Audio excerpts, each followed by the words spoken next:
నమస్కారం అండి అందరికీ. దుర్గా నవరాత్రులు భాగంగా డే 5 మనం ఈరోజు మహాచండి అమ్మవారిని పూజించుకుంటాము.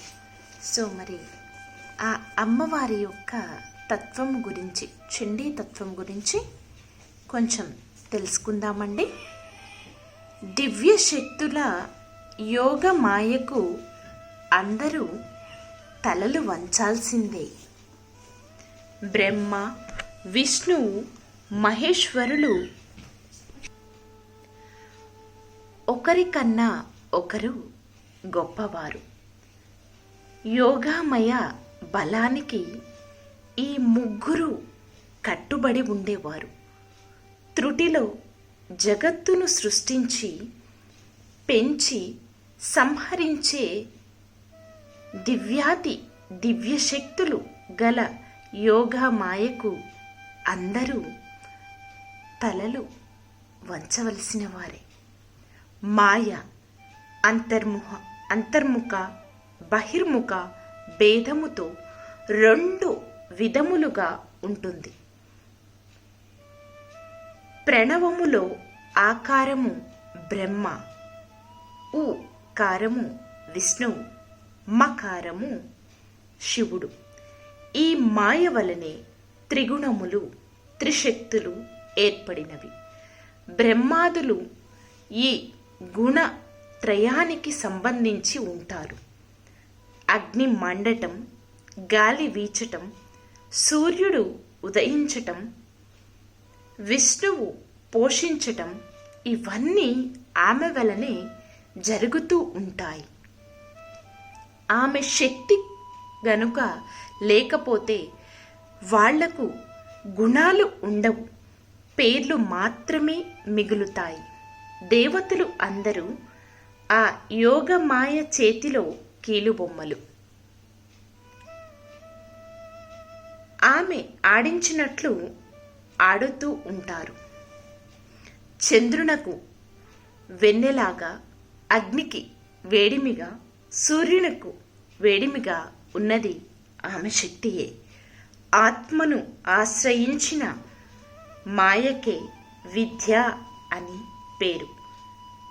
అది ఒక ఆవరణ. దానిని తొలగిస్తే నిత్యము సత్యము అయిన ఆ తల్లి యొక్క రూపం కనిపిస్తుంది.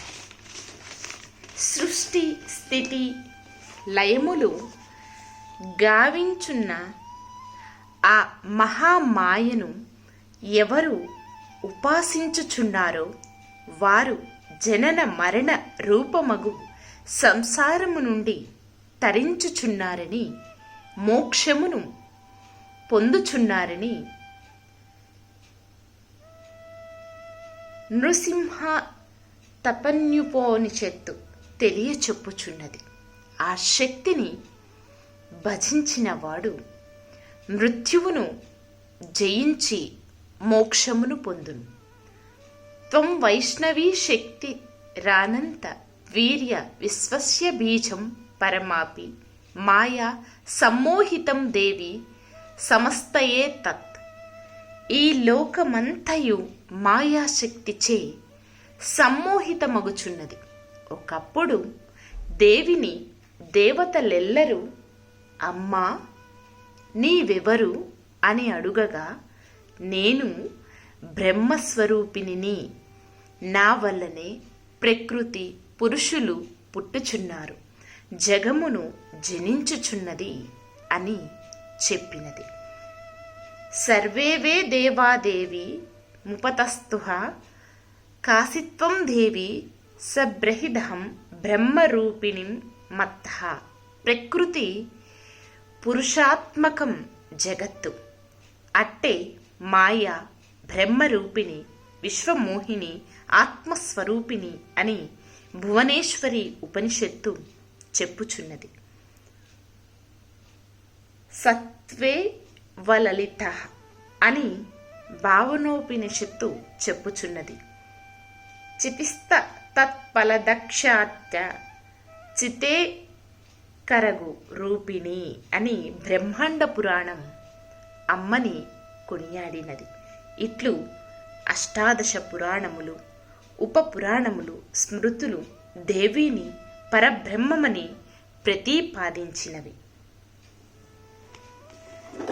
శక్త్యక్షరాణి శేషాణి హ్రీంకార ఉభయాత్మకః అని ఇతర బీజాక్షరములు కేవలం శక్తికి సంబంధించినవి అనియు, మాయ బీజమైన హ్రీంకారం మాత్రము ఉభయాత్మకమైన శివ శక్త్యాత్మక బీజమని బ్రహ్మాండ పురాణము చెప్పుచున్నది. హ్రీం బీజము పరబ్రహ్మ స్వరూపమని మోక్షప్రదాయిని దేవీ భాగవతం చెప్పుచున్నది. హ్రీం హ్రీమితి ప్రతిదినం జపతం జననం. కీం నామ దుర్లభమిహ త్రిపురాదివాసే. త్రిపురములయందు వసించు ఓ అమ్మా, హ్రీం హ్రీం అని నీ బీజమంత్రమును జపించు వారికి లోకమున దుర్లభమైనది ఏమీయును లేదు. సకల కళ్యాణ భాజనమైనది హ్రీంకారం. శ్రీదేవి ప్రణవము హ్రీంకారం. మంత్రం ఓం ఐం హ్రీం క్లీం చాముండాయే విచ్చే. ఈ చండీదేవి యొక్క వాహనం సింహం. శ్రీమాత్రే నమః.